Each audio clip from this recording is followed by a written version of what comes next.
140 करोड़ की पॉपुलेशन में आप ये देखें कि पर पॉपुलेशन आपके पास कितने ज़्यादा कोर्ट्स हैं या पर पॉपुलेशन नंबर ऑफ पर्सन्स के पीछे कितने जजेस हैं। If you compare it with the west, हमारा सिस्टम या कोई भी जुडिशियल सिस्टम वर्ल्ड में होगा वो आपको तब तक आपको गिल्टी नहीं मानता जब तक आप प्रूव नहीं हो जाते। तो ये प्रोसेस थोड़ी लंबी है। ऐसा कह लीजिए, it doesn't indulge a lot of practicality, it's all theoretical, it's all very ऐसा कह लीजिए रट्टू होता टाइप लाइक स्टफ अभी भी चलता है। एक डिमांड ये है कि 6% of the GDP should be spend on the education. एक अमूमन मांग है यूनिवर्सिटीज़ की, जो कि आज की डेट में 2-2.5% थी। राज्य के खिलाफ ही 80% रिट जुरिस्डिक्शन है, आधे से 80% रिट्स सरकार के खिलाफ। तो सरकार के हाथ में उस सिस्टम को ज़्यादा ब्राइट करना, ज़्यादा अच्छा करना है। सरकार ऐसा सिस्टम को क्यों कर देगी जिसमें कल खुद ही फंस जाए। जो कोर्ट्स 1947 के बाद थे या 50 में जब कॉन्स्टिट्यूशन इम्प्लीमेंट हुआ, आज वो कोर्ट्स नहीं हैं। आप देखेंगे कोर्ट्स ने इमीडिएटली ऑनलाइन सिस्टम को अडॉप्ट किया, ऑनलाइन हेयरिंग, ऑनलाइन ऑर्डर्स, ये सारी चीज़ों की facilities the. Today with us is a very well known advocate Vikas Singh sir, who जिनके किस्से मैंने खुद अपने कानों से from my family सुने हैं। So he is well known throughout the court, throughout the judicial system, and he has been part of many high profile cases also. So let's have a chat with him and see what his experience has been. Question ये है कि जैसे आपने कहा कि देर लगती है, system में देर लगती है और लोग जुडिशियल सिस्टम को अवॉइड करते हैं। तो उसका रीज़न ये नहीं है कि जुडिशियल सिस्टम में आपको न्याय नहीं मिल पा रहा या उसमें बहुत ज़्यादा देर होती है। आप इंफ्रास्ट्रक्चर को देखिए, अब पॉपुलेशन ऑफ 1.40 मिलियन है ना, बिलियन। तो 140 करोड़ की पॉपुलेशन में आप ये देखें कि पर पॉपुलेशन आपके पास कितने ज़्यादा कोर्ट्स हैं या पर पॉपुलेशन नंबर ऑफ पर्सन्स के पीछे कितने जजेस हैं। If you compare it with the west, आपने अभी एग्जांपल दिया कि सर वेस्ट में थोड़ा ज़्यादा हो जाता है, जल्दी से हो जाता है, लेकिन अगर आप इंडिया के साथ कंपेयर करेंगे तो नंबर ऑफ जजेस हमारे कितने हैं पर population, that is number 1। Second, infrastructure कैसा है, कोर्ट्स कितने हैं। थर्डली, हमारा सिस्टम या कोई भी जुडिशियल सिस्टम वर्ल्ड में होगा वो आपको तब तक आपको गिल्टी नहीं मानता जब तक आप प्रूव नहीं हो जाते। तो ये प्रोसेस थोड़ी लंबी है। तो इसलिए आदमी को लगता है कि मैं कोर्ट में अगर जाऊंगा तो मुझे देर हो जाएगी, लेकिन at the end of the day if 5 crore cases are pending and major issues with regard to all the sectors, if they are in the court, that itself shows that people believe in the judicial system and the judicial system delivers. एक और aspect इसका है, आपने waste से compare किया। Waste में आप देखें कि जजेस के पास what is the workload of the जजेस। अगर मेरा ये पर्सनल मानना है कि अगर इंग्लैंड के जजेस इंडिया में आके जजमेंट देने लगे तो वो तीसरे दिन भाग जाएंगे यहाँ से। वो फैक्ट है कि वहाँ पे सिस्टम इतना स्ट्रीमलाइंड है। आप कोर्ट में देखें, ट्रायल कोर्ट में एक दिन में खासकर जो NI के मैटर्स हैं तो 150 केस लगे हैं जज के पास, 8 घंटे का समय है। आप मुझे बताइए कि 8 घंटे में उसे 150 केस करने, उसका लंच आवर्स भी है उसमें, अपना how much heavily burdened he is. आप उनको निकाल दीजिए, हाई कोर्ट जाइए, बहुत बार आपका नंबर नहीं आएगा हाई कोर्ट में। वो इसलिए नहीं आएगा क्योंकि आप सुबह से जज साहब के पास 100 तो सप्लीमेंट्री है, उसके बाद 100 दूसरे मैटर है, 150 पौने 200 मैटर जज साहब देख रहे हैं। एक ह्यूमन लिमिटेशन है। तो उसमें क्या हुआ, आपको नेक्स्ट डेट मिल गई, आपको लगा डेट मिल गई, लेकिन टेक्निकली स्पीकिंग तो इतना हैवीली बर्डनड है जुडिशरी और इंफ्रास्ट्रक्चर कम है। और बार बार हमारे चीफ जस्टिस साहब रिपीटेडली, जितने चीफ जस्टिस आए हैं उन्होंने ये बात कही कि हमें अपॉइंटमेंट्स करनी है, ज़्यादा जल्दी अपॉइंटमेंट्स करनी है और जजेस चाहिए। और इसी पॉइंट पे एक और एस्पेक्ट मैं बताऊंगा कि आम आदमी सोचता है कि मेरे तो 5 साल से केस चल रहा है। आप अगर कोर्ट प्रोसीडिंग्स को देखें, शुरुआती प्रोसीडिंग्स के अंदर कोर्ट सिर्फ आपको मुश्किल से मुझे लगता है कि 2 या 3 मिनट हेयरिंग होती है और 1 साल के अंदर 4 से 5 बार हेयरिंग होती है। तो how much time the court you have given to the court? If 3 into 5 it is 15 minutes only. So 15 minutes in a year. So अगर हम कोई आपस में भी डिस्प्यूट हमारा होता है, हम उसको सेटल करते हैं एज कॉमन लेमैन सिटीजन, हमारी डिस्कशन को 1 घंटा लग जाएगा, 1.5 घंटा लग जाएगा। तो आप मानिए 15 मिनट अगर 1 साल में मिल रहे हैं तो 1 घंटा कोर्ट को इफेक्टिव टाइम आपने कितना दिया। तो लोग कहते हैं मेरे 5 साल से केस चल रहा है, लेकिन कोर्ट के अंदर तो आपने 1-1.5 घंटा ही दिया है जी और उसके अंदर फिर आप जज साहब के ऊपर देखिए, आप वकीलों पे प्रेशर देखिए कि उसको आपने लीगली भी देखना है, उसको लॉ के पॉइंट ऑफ व्यू से भी देखना है, फिर वेरियस एंगल से देखना है, सोशल जस्टिस के पॉइंट ऑफ व्यू से देखना है, स्ट्रेट जैकेट फार्मूला नहीं है, फिर कोई बीच में एप्लीकेशन लग जाएगी, कभी जज साहब बीमार हो जाएंगे, कभी क्लाइंट नहीं आएगा, फिर डिलेइंग टैक्टिक्स है, तो नेचुरली इट टेक्स टाइम। सो मेरा बेसिक पॉइंट ये है कि इंफ्रास्ट्रक्चरल प्रॉब्लम है, और दूसरी बात ये है कि आप जब तक कोई गिल्टी प्रूव नहीं है उसको इनोसेंट समझेंगे, ये बहुत बड़ा प्रिंसिपल है ह्यूमन राइट्स के पॉइंट ऑफ व्यू से। अदरवाइज 140 करोड़ लोग जहाँ पे रहते हों वहाँ पे आप जल्दी केस निपटाने लाएंगे तो आधी जनता तो शायद जेल के अंदर ही हो जाएगी और आपके पास उतनी जेलें भी नहीं हैं इंफ्रास्ट्रक्चर जेल का भी नहीं है। राइट जी। तो देखिए ये सिर्फ मेरा पर्सपेक्टिव है, दिस इज मतलब एक ये थॉट मुझे जस्ट अभी आया है कि जब when the Britishers left they basically made an education system for us जो हम अभी तक फॉलो करते हुए आ रहे हैं। आई मीन इट माइट ऐसा कह लीजिए it doesn't indulge a lot of practicality जो हमें that we need when we go into the real world basically, and वो सब चीज़ें नहीं होती, it's all theoretical, it's all very ऐसा कह लीजिए रट्टू तोता टाइप लाइक स्टफ अभी भी चलता है। That's just my perspective on the current education system. And I mean इस चीज़ से क्या हम जो हमारा करंट जुडिशियल सिस्टम है उसको रिलेट कर सकते हैं इन एनी वे कि we still following the same judicial system that the Britishers left for us when they went away, and उसके बाद से अभी तक I think I am not sure about this, but अभी तक हमारा जो इंफ्रास्ट्रक्चर है it's pretty much the same. It hasn't been updated in the sense of कि हमारे courts नहीं बने हैं और we don't have a lot of judges. मतलब because जो हमारा electing system है or what all that, you must know the details on that. I'm not sure much sure about that. So like what's your point? Basically अब इस पे क्या what do you think about this? Well, to extent I would agree with you, but I would not say that this very thing what you have narrated is going to, I mean our system is failing. It is not like that. No, I'm not stating that our system is failing. It's just that there's a lot of lag in our system. Lag, अब again हम आ जाते हैं उस अगर root cause पे आए, जो मेरी अंडरस्टैंडिंग है as a lawyer also, as a citizen also, as a faculty for civil services, myself being,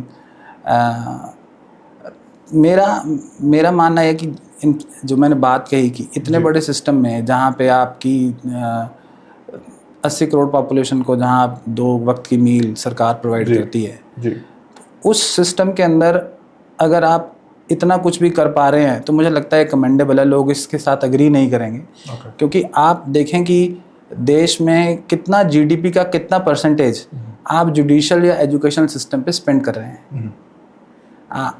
एक डिमांड ये है कि 6% of the GDP should be spend on the education, एक अमूमन मांग है यूनिवर्सिटीज़ की, जो कि आज की डेट में 2-2.5%, 3% के आसपास वेरी करता है।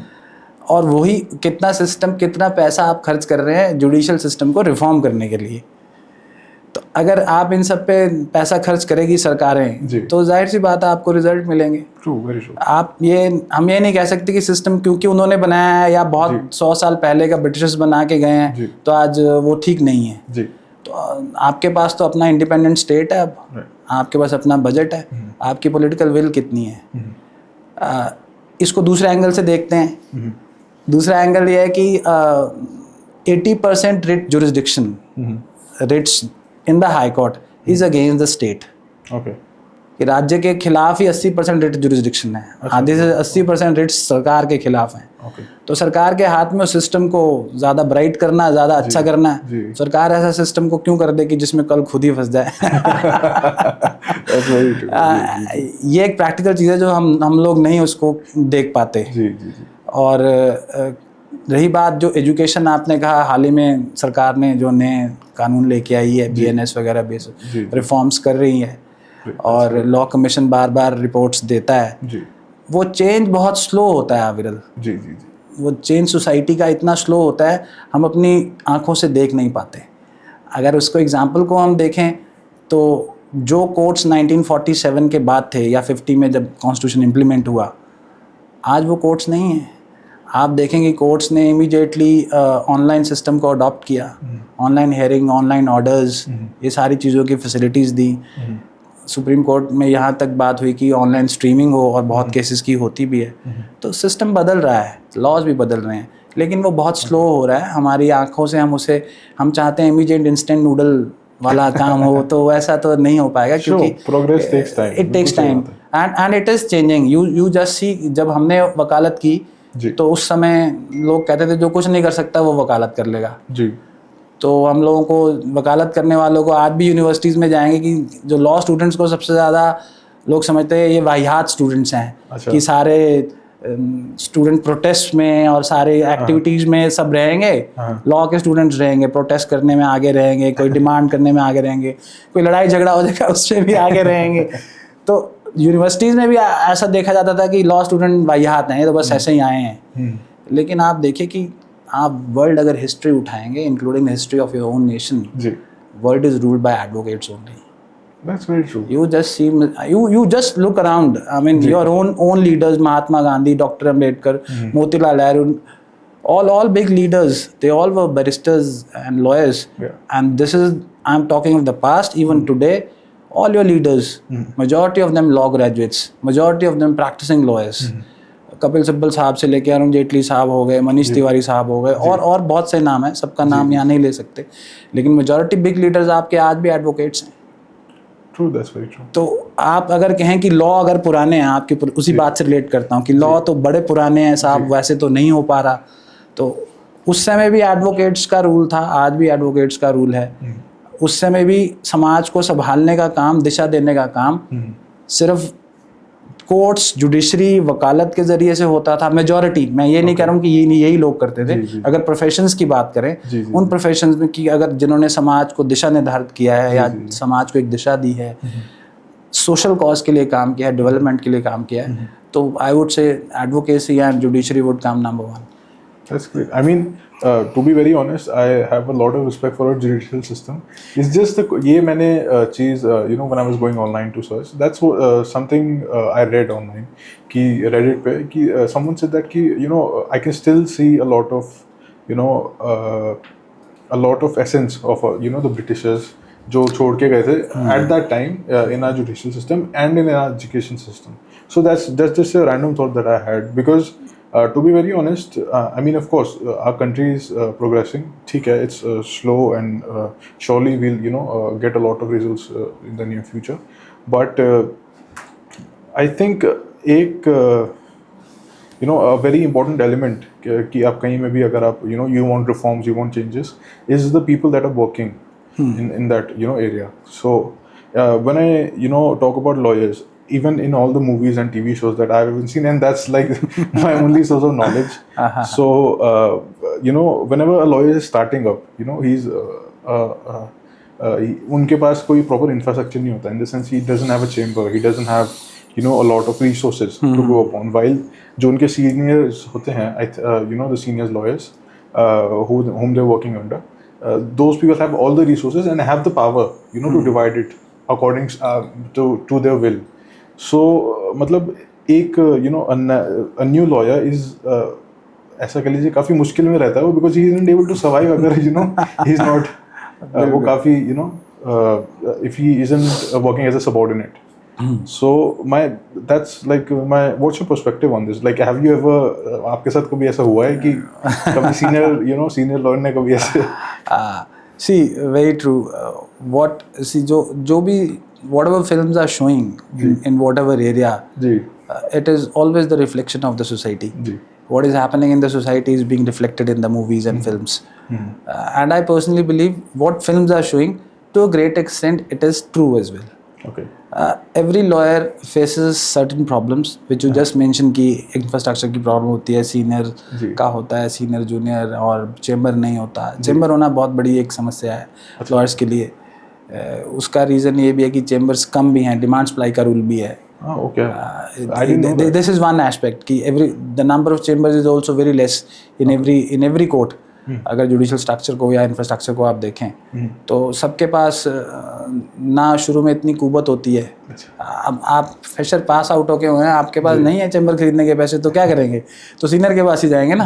और सीनियर क्या है, वो एक प्राइवेट बिजनेस है, तो वो आपको he treats you as your subordinate, और सबॉर्डिनेशन में तो फिर सब सहना ही पड़ता है।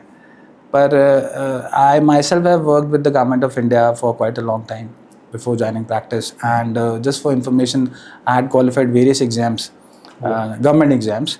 Some I didn't join, some तो सरकार के साथ भी मैंने काम किया, सरकारी नौकरी भी की है और प्राइवेट एक्सपीरियंस भी है। तो जो आपको संतुष्टि, सेटिस्फैक्शन एंड एक्सपोजर वो प्रैक्टिस में मिलेगा, वो कहीं नहीं मिलेगा। तो ये बात तो सच है कि हाँ, शुरुआत में डिफ़िकल्टीज़ हैं जी, इंफ्रास्ट्रक्चर की भी हैं, पैसे की एक बहुत बड़ी डिफ़िकल्टी है। वो एक सीरीज़ मैंने देखी तो वो उसमें वो मैं बार बार अपने जूनियर से भी शेयर करता हूँ वो जी। तो वो एक शायद कोई OTT पे कोई प्लेटफॉर्म पे है, तो उसमें वो कहते हैं कि नए इंटर्न्स आएंगे, इनकी जो तनख्वाह है वो सिर्फ समोसा है। तो जूनियर्स बोलते हैं कि सर उनको चटनी भी नहीं देंगे। तो यू कैन अंडरस्टैंड कि उन्होंने सटायर में कही है ये बात उस OTT प्लेटफॉर्म पे, लेकिन ये सच्चाई है। तो पर लेकिन प्रैक्टिस आपको सब कुछ देती भी है। 5 years are difficult, I would say. Generally आप किसी भी सीनियर को सुनेंगे तो वो ये कहेंगे पहले 5 साल बड़े डिफिकल्ट हैं। मैं 5 साल नहीं, मैं 7-8 साल कहूँगा। 7-8 साल फर्स्ट जनरेशन लॉयर के लिए शायद ये 10 भी हो सकते हैं। डिफ़िकल्टी का जो लेवल है वो हर साल के साथ कम होता जाता है। ऐसा नहीं होता कि जो फर्स्ट ईयर की डिफ़िकल्टी वो सेकंड में रहेगी, सेकंड के फोर्थ में रहेगी। Because step by step you are learning, step by step you are earning also. So slowly, steadily things will change, and at one stage it becomes a sort of a business, and every business has its gestation period. Right. If I say you tomorrow you start a business investing 1 crore rupees, it is not necessary that you will start getting the returns on the next day itself. Even in that you will start getting returns after 2, 3, 4, 8 months. Right. Here the return system is very subtle, very slow, because every day you are learning, which you are not recognizing, and you are trying to compare it with your monetary gains. Okay. As a lawyer, when you are a junior, when you go to some chamber or you start your practice, so you are learning every day by you are investing, or you are increasing your bank balance on that side, but on monetary side it is nil. So when it is on monetary side it is nil or very minuscule, you personally feel कि भाई मैं कुछ कर नहीं रहा हूँ, लेकिन आपका दूसरा बैंक बैलेंस तो बढ़ता जा रहा है, और वही बैंक बैलेंस कल आपको मॉनेटरी बैलेंस आपका बड़ा करेगा। ये बात बहुत से स्टूडेंट्स, बहुत से जूनियर्स नहीं समझ पाते। तो आप जनरली किसी भी सीनियर की बात सुनेंगे, वो आपको यही सजेस्ट करेंगे कि आप हमेशा उस चैम्बर में उस सीनियर के पास काम करें जिसके पास काम हो। Don't look for air conditioned office, don't look for anything else, don't look for the remuneration you are getting, just look for a chamber which keeps you busy, where there is work, because आपका दूसरा जो bank है वो तो बढ़ता जा रहा है और सारी जिंदगी उसी बैंक से आपके रिटर्न आएंगे। ये तो कभी भी खाली हो सकता है मॉनेटरी वाला, तो अगर इधर वाला बैंक आपका भरता रहेगा तो दूसरा बैंक हमेशा आपका भरा रहेगा। तो basically you should feel the experience bank हमको ज़्यादा भरना चाहिए rather than focus on absolutely Anish, this is for young lawyers, and as a lawyer I myself I am also learning every day. Of course, the lawyers who say that we have stopped we have learned everything or we know everything, I personally feel their decay starts from that day only, because every day you learn. Every law is not a straight jacket formula, every day new things are coming. अब आप देखिए batting का law है, या आज से 20 साल पहले लिव इन रिलेशंस पे लॉ नहीं था, या अभी ऑनलाइन प्लेटफॉर्म्स का जो फ्रॉड हो रहा है, तो लॉ तो हर रोज चेंज हो रहा है।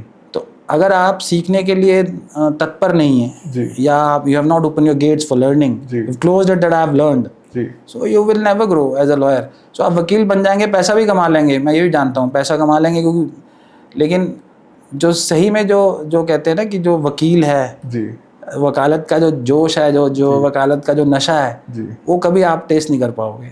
It is like addiction. वकालत एक ऐसा नशा है जिसको लग जाएगा फिर वो छोड़ नहीं पाता है। ओके, तो लाइक वी टॉक्ड अबाउट कि जब कोई नया लॉ स्टार्ट करता है, so they face a lot of problems, monetary and otherwise, because but that's also very essential for their future, and they're building up their experiences. सो मतलब आपको कोई लगता है कि ऐसा कोई प्री रिक्विजिट होना चाहिए if you want your own practice for example, तो ऐसा हमें कोई प्री रिक्विजिट रखना चाहिए for you know all the young lawyers out there, so that वो उतना एक्सपीरियंस या फिर उतना you know all the stuff that's required to build up your own practice, that they do those things first. Because आजकल मतलब जितना you know I have heard from my surroundings कि काफ़ी सारे you know new upcoming lawyers जो होते हैं, they start try to build up their own practice and they fail very easily.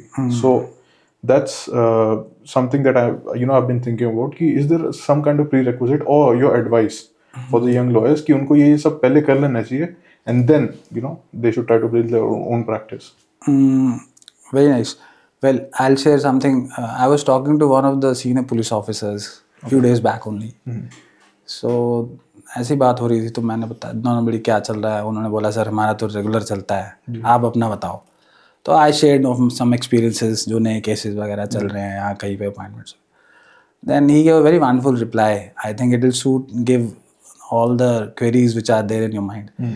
He said बोला कि सर क्रिकेट में तो जो है फॉर्म आती है जाती है. बोला पर वकालत पे जब वकील की एक बार फॉर्म आ जाती है ना जी, वो फिर कभी जाती नहीं है. तो आपने जो बात की वो फॉर्म से पहले की. फॉर्म आने में तो टाइम लगता है जी, वो डिफ़िकल्टीज़ हैं मैं मानता हूँ. इंफ्रास्ट्रक्चर को लेके, पैसे को लेके, सीनियर को लेके.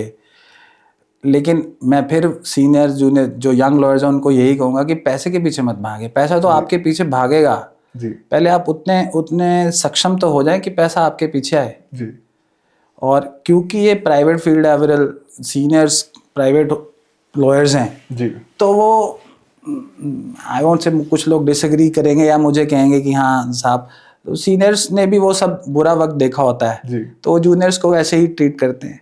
लेकिन ऐसा नहीं है, सब सीनियर ध्यान भी रखते हैं, उनका बेसिक अमाउंट भी देते हैं. जी, आपको वैल्यू एडिशन क्या है किसी भी चेम्बर में, आपको उस पर ध्यान देना है ओके, कि अगर मैं किसी चेम्बर में हूँ मैं इस चेम्बर में क्या एडिशन कर रहा हूँ, वैल्यू एडिशन मेरा क्या है. जी, वैल्यू एडिशन होगा सीनियर पैसा भी देगा, क्यों नहीं देगा.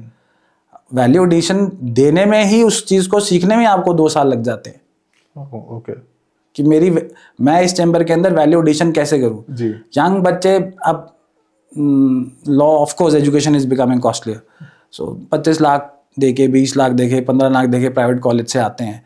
उनकी एक्सपेक्टेशन होती है कि हम देखा तो प्राइवेट कॉलेज होता है, मूट कोर्ट्स देखे होते हैं तो कोर्ट ले जाता है सुप्रीम कोर्ट घुमाने. ट्रिप कहाँ जा रहा है जी, सुप्रीम कोर्ट का ट्रिप लगवाएंगे. इंटर्नशिप कहाँ कर रहे हैं, हाई कोर्ट कर रहे हैं.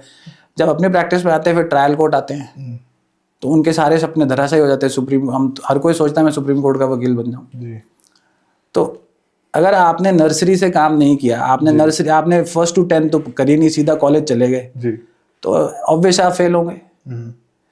नर्सरी से 10th तक की पढ़ाई नहीं जी. की तो कैसे आप ग्रेजुएशन में सक्सेसफुल होंगे. ट्रू, तो ऑल्दो ऐसे बहुत से लोग हैं जो directly supreme court high court से शुरू करते हैं और सक्सेसफुल भी हो जाते हैं. मेरा पर्सनल मानना है कि जब तक आपने ग्राउंड वर्क किसी भी चीज़ में नहीं किया जी, आपकी डेवलपमेंट है और ग्रोथ सस्टेनेबल नहीं हो सकती. ओके, वो किसी भी फील्ड में है. जी, उसी तरह से वकालत में आपको ट्रायल कोर्ट आना ही पड़ेगा.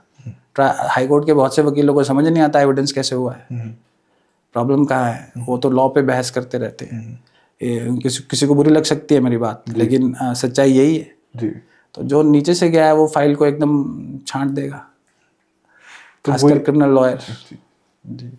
तो आजकल आई थिंक लॉट ऑफ जो यंग लॉयर्स होते हैं उनको एक ये भी काफ़ी डिलेमा रहता है कि शुड दे परस्यू जुडिशरी या फिर should they pursue their studies first. Because again like you said everything's like जैसे ही आप लॉ के अंदर जाते हैं new coming lawyers need a lot of monetary and experience in that. So वो दोनों चीज़ें में काफ़ी फंस जाते हैं the new generation lawyer. So वही मेरा क्वेश्चन था कि what is your suggestion in that कि उनको पहले जुडिशरी मतलब में directly should they follow that और should they focus on their studies first? Well, very nice question, Aviral, I would say, and this is the biggest dilemma which students face, law students. अब again I'll come to the basics. आपका जीवन में ना M clear होना चाहिए. जी. मुझे जज बनना है या वकील बनना है. जी. और जज ट्रायल का बनना है या जज हाई कोर्ट का बनना है, ये भी क्लियर होना चाहिए. क्योंकि हाई कोर्ट के लिए आपको बार की प्रैक्टिस चाहिए. तो अगर आप वो एम कर रहे हैं तो आप प्रैक्टिस करें ढंग से. या हम बेसिक उस पर आते हैं कि जज बनना है या वकील बनना है, तो फर्स्ट एम क्लियर होना चाहिए. जी. करना क्या है. जी. जो कि जनरली स्टूडेंट्स का नहीं होता। और उसके लिए फिर हम आ जाते हैं, वो इसीलिए नहीं होता क्योंकि वो जो ग्राइंडिंग है 5 साल की 7 साल की इनिशियल प्रैक्टिस की, जी वो इसके थ्रू नहीं जाना चाहते। ओके वो 4 दिन तो शौक में आते हैं कोट पहन के, जी कोर्ट ऑफ लॉ के अंदर जी काला कोट पहन के आ गए, जी और 4 दिन में फिर उन्हें गर्मी लगने लगती है कि धूप में कोट पहनना पड़ता है, साहब सीनियर यहाँ भगाते हैं, सीनियर वहाँ भगाते हैं। तो उन्हें लगता है कि हम सारा दिन भाग रहे हैं और सीख कुछ नहीं रहे जी। हैं, मॉनिटरी कुछ मिल नहीं रहा है, जी जबकि वो सटनली स्लोली उनका बैंक भरता जा रहा है नॉलेज का। जी उसको वो अप्रिशिएट नहीं कर रहे, सिर्फ मॉनिटरी गेन को अप्रिशिएट करते हैं। तो जो ग्राइंडिंग से बचने के लिए लोग ये सोचते हैं मैं जुडिशरी कर लूँ। अगर आप वो सोच के जुडिशरी करना चाह रहे हैं तो मैं कहूँगा आप मत करें। ओके आप जुडिशरी और प्रैक्टिस को साथ साथ चलाना एक बहुत बड़ी मिस्टेक लोग करते हैं। जुडिशरी करना है तो आप तैयारी कीजिए बैठ के कोर्ट में एनरोल। अभी तो बार आ गया कि 3 साल की प्रैक्टिस कंपलसरी है, तो प्रैक्टिस में मिनिमम टाइम दे के आप मैक्सिमम टाइम प्रिपरेशन में दें। ओके आप कोर्ट आए 12-2 बजे तक टाइम दे, 12 बजे तक 1 बजे तक, उसके बाद सीनियर से आप रिक्वेस्ट करें कि मैं पढ़ना चाहता हूँ सर। सीनियर भी अलाउ करेंगे, ऐसी बात नहीं है, अप्रिशिएट करते हैं सीनियर्स। जी तो एम क्लियर होना चाहिए, जी ये जो लोगों का नहीं होता। और अगर जुडिशरी करनी है तैयारी तो खाली उसके लिए तैयारी करें, फिर प्रैक्टिस में आए। अगर प्रैक्टिस करनी है तो जुडिशरी का एम छोड़ दें। जी तो आप बीच की दो दौड़, उसका सवार हमेशा गिरता ही है, दो नाव का। ये एक मेरा मानना ऐसा है, क्योंकि मैंने खुद मेंस वगैरह दिए हैं और सिविल सर्विसेज के एडमिट वगैरह तक मैं पहुंचा, तो आई कैन अंडरस्टैंड कि वो प्रॉब्लमैटिक होता है जी दोनों चीज़ों को साथ करना। Okay. मेरा एक आपसे एक और मैं इस बारे में भी सोच रहा था कि जो ऐसा कह लीजिए जो क्रिमिनल लॉ है, it's a very interesting topic in the sense कि लॉयर्स आर ऐसा कह लीजिए सबसे जैसे ही लोग लॉयर्स के बारे में सोचते हैं, they think about they might be a criminal case. मतलब एक वो इमेज ऐसी बन चुकी है लॉयर्स की इन अ जनरल वे। एंड जब भी आप देखते हैं कि इन एनी मूवी और in any, I am sorry मैं बार बार ये प्लीज refer कर रहा हूँ, I understand that, please. yeah, this is मैं like in all my life I've only been to like a courtroom in not even a courtroom but a court 1 or 2 times, and it was for my father's work. तो वहाँ पे सिर्फ document देके I just went out, so I don't really have a a proper image, so my references are only from movies and TV shows. So criminal law में जो lawyers होते हैं मतलब काफ़ी हम लोग ड्रामेटिकली देखते हैं उन चीज़ों को, राइट, पोर्ट्रे करके कि like very big cases and a lot of काफ़ी ऐसा कह लीजिए intense situations in these in criminal law. So what is your perspective on that कि मतलब अगर कोई न्यू अपकमिंग लॉयर ये इमेज लेके क्रिमिनल लॉ की तरफ परस्यू करने जाता है, so what would be his experience? Well, very nice. You're very relevant questions. I guess your movies have improved your knowledge about law. General perception यही रहता है, हर कोई सोचता है मैं क्रिमिनल लॉयर बनूंगा, और आम आदमी की परसेप्शन यही है कि वकील है तो पुलिस को जानता होगा या क्रिमिनल लॉयर होगा। जी हर एक लॉयर क्रिमिनल लॉयर नहीं होता, पहली बात। ऑफ कोर्स दूसरी जो पर्सपेक्टिव ये लेके आते हैं कि क्रिमिनल लॉ में प्रैक्टिस उन्हें करनी है, जी तो they should be prepared from the day one कि मुझे इस फील्ड में जाना है, और उसी रिलेवेंट केसेस की तरफ वो अपना रुख करें, जी या रेलिवेंट सीनियर्स के पास वो जाएं जो क्रिमिनल लॉ में प्रैक्टिस कर रहे हैं। जी लेकिन होता क्या है कि सच्चाई है, एज आई सेड, इंफ्रास्ट्रक्चर नहीं है, जी पैसे नहीं मिलते, जी सीनियर ग्राइंड करता है जी 5 साल तक, उसको लगता है मैं कुछ कर ही नहीं रहा हूँ, अच्छा पैसा नहीं मिल रहा है। हाँ। तो होता क्या, ओवर ए पीरियड आपको जो केस मिलने लगते हैं आप उसी तरफ जाने लगते हैं। आप सोच के तो आते हैं क्रिमिनल लॉयर बनूंगा, लेकिन केसेस आपको सिविल मैटर्स मिलने लगे, केसेस आपको बैंकिंग लॉ से मिलने लगे, केसेस कॉर्पोरेट के मिलने लगे, जी तो वहाँ से पैसा आने लगता है तो आदमी उस तरफ अपने ऑटोमेटिकली शिफ्ट हो जाता है। ओके पर क्रिमिनल लॉ की प्रैक्टिस के बारे में ये कहता है, हमारे यहाँ भी कोर्ट में एक मान्यता है, वकीलों में माना जाता है जी कि जो क्रिमिनल लॉयर होता है ना, उसके कंधे ऊंचे होते हैं कोर्ट के अंदर, वो छाती चौड़ी करके चलता है। और जो क्रिमिनल लॉ के दूसरे एरिया से होते हैं उनकी लैंग्वेज, बॉडी लैंग्वेज थोड़ी सी सटल होती है। वो नेचुरल है, बिकॉज आप पुलिस से इंटरेक्शन कर रहे हैं, जी आपका इंटरेक्शन क्रिमिनल्स के साथ, आपका इंटरेक्शन जेल अथॉरिटीज के साथ है। जी just on a phone call you can settle so many things, right so naturally that comes automatically with your profession. So criminal law, if of course it is one of the best branches or the level or the practicing fields for lawyers, That's great. and but at the same time it requires a lot of hard work also. I totally agree. I A lot totally of hard agree. work and lot of, because you have to build up your network with the police, with the jail authorities, with the victims as well as with the criminals also. तो वो करना सबके बस का भी नहीं होता है, क्योंकि हम सिर्फ यही देखते हैं कि we only look at the outcomes, जी और हम इंस्पायर्ड रहते हैं मूवीज से या वैसे. तो एक बात पहले क्लियर कर दूं, जैसा मूवीज में होता है वैसा कोर्ट रूम्स में नहीं होता. ओके कि बड़ी ड्रामेटिक आर्गूमेंट चल रहा है और जी आपने एकदम से कुछ ये ऐसा कोई डायलॉग बाजी मार दी. डायलॉग बाजी कोर्ट में करेंगे, जज साहब कहेंगे अपने घर जाके कीजिए, यहाँ पे आप मुझे लॉ के बारे में बताएं. जी तो you have to be very very quick, you have to be very very sharp minded, very witty as well, right very responsive, quick response होना चाहिए. जी तो वो आप विद टाइम सीखते हैं, विद प्रैक्टिस सीखते हैं, सीनियर्स के सिखाने पे सीखते हैं, जी कड़ी मेहनत से सीखते हैं. और आप रिजल्ट देख रहे हैं क्रिमिनल लॉयर का, पीछे का जो सारा नेटवर्क मैंने बताया कि विक्टिम्स के साथ, लॉयर्स के साथ, जेल अथॉरिटीज़, पुलिस अथॉरिटीज़, उनके साथ दिन रात रहना, नेटवर्क बनाना, जी तो वो आप सबके बस का नहीं होता. राइट अगर आप वो करने में सक्षम है, फिर उसको कोर्ट रूम में प्रोड्यूस करके आप उसका रिजल्ट देने में सक्षम है, तब आप क्रिमिनल लॉ की तरफ में. ठीक है. देखिए एक ये जनरल परसेप्शन है लोगों का कि लॉयर्स से बहुत काफ़ी बच के रहना चाहिए. इन द सेंस, जैसे आपने खुद ही बताया कि there is a lot of networking in all of the elements of the judicial system, and also जो even new and upcoming lawyers भी जो होते हैं वो काफ़ी टाइम दे ट्राई कि क्लाइंट से जितना ज़्यादा हो सके उतना they try to cut out, क्योंकि हमने ऑलरेडी इस बात पे बात की कि there is a lot of components that they need to be able to success, मतलब अपनी करियर आगे बढ़ाने के लिए in terms of monetary and experience. तो कुछ ऐसे लॉयर्स भी होते हैं जो हाँ ठीक है काम हो जाएगा बोल के even they don't have the experience, उनको मतलब पता नहीं होती है जो बेसिक चीज़ें होती है, and then this is roll into it, and at the end होता है क्लाइंट का लॉस होता है, या फिर they charge a lot of money for a very simple मतलब कोई भी केस हो, तो उसमें अगेन लॉस फॉर क्लाइंट. ऐसा भी होता है कभी कभार कि one again the for example criminal law में like you said the lawyer has a lot of connections throughout the judicial system, police वालों से and all the other stuff. So एक फ़ोन कॉल से they can sort stuff out, जबकि एक जो upcoming law है उसको काफ़ी हड़बड़ी करके एंड ऑल दैट स्टफ करना पड़ता है. So what's your perception on this कि लॉयर को मतलब जब कोई फर्स्ट टाइम जा रहा है in the court room, they want a reliable lawyer, तो उनको क्या क्या चीज़ें they should check beforehand so that they are able to get a good lawyer, or they're not duped in the whole process. Yes, I would. I guess आपका knowledge बहुत अच्छा है judicial system का. नहीं यार, मैं totally, क्योंकि ये डे टू डे लोगों की समस्या है, डे टू डे प्रॉब्लम है to how to get a good lawyer. इसी गुड लॉयर का मेरा मानना ये है कि आम आदमी का परसेप्शन गुड लॉयर का पता क्या है विरल, वो सोच देखता है कि उसका ऑफिस कहाँ है जी, और वो कौन सी गाड़ी में आता है जी, कौन से ब्रांड के सूट्स एंड एसेसरीज पहनता है. जी, आमूमन लोग उसी को बड़ा समझते हैं.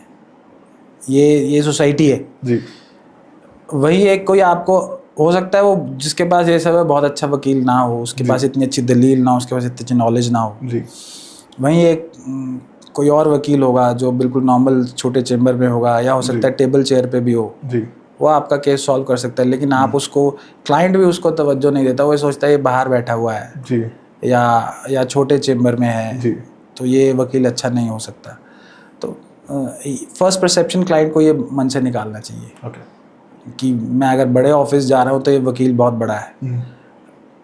सेकंड, जब भी आप अपने किसी केस को लेके किसी वकील से बात करेंगे, तो मुझे लगता है कि जब आप अपने केस की उनसे बात करेंगे और वो आपको डिटेल में आपके केस को बताएंगे, जी, तो आपको बहुत सारी बातें वहीं क्लियर हो जाएंगी कि ये कैपेबल हैं कि नहीं है. बिल्कुल सही बात है. तो दैट इज़ नॉलेज कि यू मस्ट. मैं अब होता क्या है कि क्लाइंट्स नॉलेज भी टेस्ट करने लगते हैं, ये भी गलत है जी, कि वो 10 पहले यूट्यूब पे देखेंगे, जी, जी, जी, फिर किसी वकील से पूछेंगे, फिर पड़ोसी भी वकील है जी, उससे पूछ लेंगे, उसने हाफ ओपिनियन उनको दिया है, फिर वो लाके मेरे पास रख देंगे आके. एज ए लॉयर आप इमीडिएटली जज कर लेते हैं कि ये गाइडेड है सो एंड सो सोर्सेज से. तो फिर वो वकील के पास अगर नॉलेज है, अगर वो नॉलेजेबल है, इंटेलिजेंट है, वो आपकी उन चीज़ों को केटर करे और ये चीज़ क्लाइंट को समझनी चाहिए कि हाँ क्या चीज़ मेरे लिए बेटर है क्या नहीं। ओके। हाफ हार्टेड यूट्यूब से नॉलेज लेके आप कोर्ट पहुंच जाएं तो फिर वकालत और कोर्ट बंद हो जाए फिर। जी। आजकल सब चीज़ें यूट्यूब पे अवेलेबल है, पिटिशंस भी अवेलेबल है, दलीलें भी अवेलेबल है, बुक्स भी अवेलेबल है। और जैसे आपने कहा कि मेरी नॉलेज जो कोर्ट रूम्स और टीवी शोज से है वहाँ की भी नॉलेज अवेलेबल है। अगर वो सब अवेलेबल है तो फिर हमें तो घर चले जाना चाहिए। तो लॉयर्स को तो दुकान बंद कर देनी चाहिए। जी जी। It is an specific expert field. आप अपने एक्सपर्ट के पास जाएं, उनसे बात करें, अपनी बात को रखें और आपको अगर वो सही उपाय या सही आपको उसका सोल्यूशन दे रहे हैं आपको तभी जज हो जाएगा he is the right man. ये सब नॉलेज पार्ट। सेकंड पार्ट ये है, फीस एक बहुत बड़ा इंपॉर्टेंट पार्ट है। ओके। मान लीजिए अब आप किसी वकील के पास गए हैं और वकील साहब ने फॉर इंस्टेंस 1 लाख आपको फीस कही है कि मैं इस काम के आपके 1 लाख रुपए लूँगा। अब वही क्योंकि ये सर्विस इंडस्ट्री है और सर्विस इंडस्ट्री के अंदर किसी का कोई फिक्स रेट नहीं है, फिक्स फ़ी का स्ट्रक्चर नहीं है। आप उसी काम के लिए आप किसी के पास जाते हैं, वो कहते हैं नहीं भाई साहब मैं तो 50,000 ले लूँगा इसके। आप इमीडिएटली क्या सोचते हो कि जो 1 लाख वाला है तो 50,000 मुझे लूट रहा था। क्लाइंट के मन में सीधी बात ही आती है, वो ये नहीं सोचता कि जिसने 1 लाख कहे उसकी सर्विस का नेचर कैसा होगा, उसका नेटवर्क क्या है, उसकी नॉलेज क्या है, उसकी ओरेटरी क्या है, उसकी क्वालिफिकेशन क्या है, उसका एक्सपीरियंस क्या है। वो उस पर काउंट नहीं करेगा, वो सबसे पहले पैसे पे काउंट करेगा कि ये 50,000 ले रहे हैं, वो 1 लाख ले रहे हैं। तो ये भी क्लाइंट का एक क्राइटेरिया होता है वकील को चूज़ करने का। तो आप अगर आपको ये महसूस हो जाए कि ये भले मुझसे ज़्यादा चार्ज कर रहे हैं लेकिन मेरी नीड को कैटर कर सकते हैं और मेरी प्रॉब्लम का सोल्यूशन दे सकते हैं, तो आपको उस तरफ जाना चाहिए बजाय कि 50,000 बचाने से। ये एक बहुत बहुत ज़्यादा नॉर्मल चीज़ है ये। जी। मैं आपसे ये भी चीज़ जानना चाहूँगा कि जो हाई प्रोफाइल केसेस होते हैं वो तो ऑब्वियसली बहुत सॉर्ट आउटेड होते हैं। मतलब हर तरह का लॉयर उनको पाना चाहता है, चाहे वो कोई अ वेरी बिग लॉयर और जस्ट स्टार्टर लॉयर। तो व्हाट डू यू थिंक, मतलब किस तरह से उनको how should they pursue this if they find a high profile case, अगर उनको चांस मिलता है उस पर करने का? सो जूनियर्स को या किसी सीनियर की बात करें, मतलब जो भी व्हाटएवर यू कैन रेफरेंस। देखिए जो हाई प्रोफाइल मैटर्स हमेशा एज आई सेड ना कि आदमी हमेशा उसी के पास जाता है जो उसे बड़ा वकील लगता है जी। और बड़े वकील की डेफिनेशन सोसाइटी के लिए ये है कि उसके पास क्या गाड़ी है, कहाँ ऑफिस है, ऑल दोज थिंग्स। तो जाहिर सी बात है जो उस लेवल पे अगर काम कर रहा है तो उसकी नेटवर्किंग भी होती है, नॉलेज भी होती है और केपेबल भी होते हैं जी। But again I would say अगर आप आसाराम बापू का केस देखें जी, तो जिन्होंने उन्हें राजस्थान जोधपुर कोर्ट से यहाँ तक पहुँचाया, पीसी सोलंकी साहब, he is a very common man, he is a very common lawyer just like me, आपके और मेरी तरह हैं। जी। तो डिपेंड यही करता है कि अगर हाई प्रोफाइल केस है और क्लाइंट किसके पास गया है, क्लाइंट को जज करना है कि क्या ये व्यक्ति मेरा केस मुझे उस अंजाम तक पहुंचा सकता है जिसके लिए मैं इनके पास आया हूँ। ये ज़रूरी नहीं है कि आप किसी बड़े व्यक्ति के पास या बड़े वकील के पास गए हैं और बड़ा हाई प्रोफाइल केस है तो आप जीतेंगे ही जीतेंगे। एग्जाम्पल बहुत हैं मेरे लिए, स्टॉलवर्ड्स हैं, मेरे आदर्श भी रहे हैं, उनका नाम मैं यहाँ लेना नहीं चाहूँगा, उन्होंने भी केस हारे हैं जिनका नाम भारत की जुडिशल हिस्ट्री में स्वर्णिम अक्षरों से लिखा जाएगा। या जो सीनियर एडवोकेट्स हैं, ऐसा तो नहीं कि वो केस नहीं हारते, केस वो भी हारते हैं, केस हम लोग भी हारते हैं, जीतते भी हैं। तो डिपेंड करता है कि आपने चूज़ किसे किया है। ये हाई प्रोफाइल केस के अंदर या किसी लो प्रोफाइल केस में बड़े वकील का होना इस बात को तय नहीं करता कि आप केस जीत जाएंगे। ये बिल्कुल मिथ है लोगों की कि मैंने बड़ा वकील कर लिया और मैं केस जीत जाऊंगा। Not at all. और ऐसा भी नहीं है कि आप सीनियर ले आएंगे सुप्रीम कोर्ट से, वो ट्रायल कोर्ट में आर्ग्यू कर रहा है तो ट्रायल के जो जजेस हैं वो इंटिमेट फील करके आपको जजमेंट आपकी फेवर में कर देंगे। Not at all. Even then जजेस, सिस्टम जिंदा है जजेस की वजह से और अच्छे वकीलों की वजह से, वरना सिस्टम में तो करप्शन और बहुत सारी चीज़ें अंदर आ सकती हैं जो सिस्टम को हॉलो कर सकती हैं। सिस्टम आपको ये इसलिए अच्छा नहीं लग रहा है, जो मैंने पहले बात कही कि पर पॉपुलेशन के पीछे कितने जजेस हैं, इंफ्रास्ट्रक्चर कितना है, कोर्ट कितना है, आप जीडीपी का कितना हिस्सा जुडिशियल सिस्टम को सक्षम और सुधारने में लगा सकते हैं। आप as a government, as a state, what you want your courts to be. So because जो ये कम्युनिटी है कोर्ट्स की, as I just earlier narrated, कि world is ruled by advocates and it is the true fact. So वो state कभी भी नहीं चाहती कि इस कम्युनिटी को इतना ज़्यादा सुदृढ़ और सक्षम कर दिया जाए कि कल को हमारे लिए ये थ्रेट हो जाए. आप उठा के देख लीजिए पूरे इतिहास को, विश्व के इतिहास को देखिए या भारत के इतिहास को देखिए, हमेशा आपको अग्रिम पंक्ति में वकील ही मिलेंगे. तो विकास सर, मैं आपसे बस एंड में यही पूछना चाहूँगा कि व्हाट आर यू, मतलब जो आप अभी हमारे अभी जो हमारे करंट व्यूअर्स हैं उनके लिए आप क्या मैसेज छोड़ना चाहते हैं? मेरा मैसेज तो सबके लिए ये है कि जुडिशल सिस्टम पे आप फेथ करें जी. डेमोक्रेसी में फेथ करें जी. खासकर अपने वकील में आप फेथ रखें. आपने अगर किसी केस में आप कोर्ट के अंदर हैं जी. और आपका लॉयर है, give him due time and just believe in him. This will be my message. And ये सोचना कि जो सिस्टम है हमारा हॉलो हो चुका है, करप्ट हो चुका है, या जुडिशरी बड़े पुराने लॉज पे चल रही है, ये यूट्यूब की नॉलेज है. आप जाके किताब पढ़े ना कि आपका संविधान कैसे बना है जी. आपके इंस्टीट्यूशन कितने सक्षम है, how strong your institutions are. जैसे एग्जांपल के लिए लोग कहते हैं नहीं यहाँ तो डिक्टेटरशिप होना चाहिए था, या उसे अलग तरीके से देखें कि प्रेसिडेंशियल फॉर्म ऑफ गवर्नमेंट होना चाहिए था. आप हमारे कॉन्स्टिट्यूशन में देखें, हमने कॉन्स्टिट्यूशन में एक रिस्पॉन्सिबल गवर्नमेंट के लिए चूज़ किया. हमने एक स्टेबल गवर्नमेंट की जगह रिस्पॉन्सिबल गवर्नमेंट को चूज़ किया. उसको चूज़ करने का रीज़न ये है कि यहाँ पे बहुत सारी स्टेट्स हैं, अलग कल्चर है, अलग लैंग्वेज है, अलग खाना पीना है. तो आप एक स्टेबल गवर्नमेंट लाके बहुत सारे अलग वैरायटी के लोगों की नीड्स को एक साथ केटर नहीं कर सकते. इसलिए आपने रिस्पॉन्सिबल गवर्नमेंट का प्रावधान किया अपने संविधान में, ताकि अगर नहीं हो तो उसे मिड टर्म जाना भी पड़ सकता है. आपने अगर रिस्पॉन्सिबिलिटी से काम नहीं, और आप उसको अकाउंटेबल बनाते हैं पार्लियामेंट में और जितने आपके अदर इंस्टीट्यूशंस हैं, जैसे कैग हो गया और बाकी इंस्टीट्यूशन है, जुडिशरी एक बहुत बड़ा इंस्टीट्यूशन है जो उनको रिस्पॉन्सिबल बनाती है. तो मेरा ऑडियंस से यही कहना है कि यूट्यूब या हाफ हार्टेड नॉलेज पे आप बिलीव ना करें. आप खुद पढ़ें, देखें. इतना बड़ा देश, इतनी सारी भाषाएं, इतना तरह का खाना पीना, उसके बाद अगर आप एक ही सूत्र में बंधे हैं तो मात्र आपके संविधान से और आपका जो जुडिशियल सिस्टम है, क्योंकि एक इंडिपेंडेंट सिस्टम है, उसकी वजह से खड़े हैं. बात को ख़त्म मैं उसी पे करूँगा जो आपने कहा था कि बाहर विदेशों में या वेस्ट में लोग कहते हैं कि I will see you in the court. So over there the courts are very refined. अगर इतनी सारी विभिन्नताओं के साथ आप आज हिंदुस्तान का जो नागरिक कहता है मैं कोर्ट में आपको देखूंगा, तो ये कोर्ट की, संविधान की, हमारे इंस्टीट्यूशंस की विजय है. Very true sir, very true. Thank you so much, sir, for coming. And thank you to all the viewers. Sir's Instagram and the Vikas Studios Instagram will be in the description. So please go and follow. Sir is sharing a lot of tips and tricks on how you should go.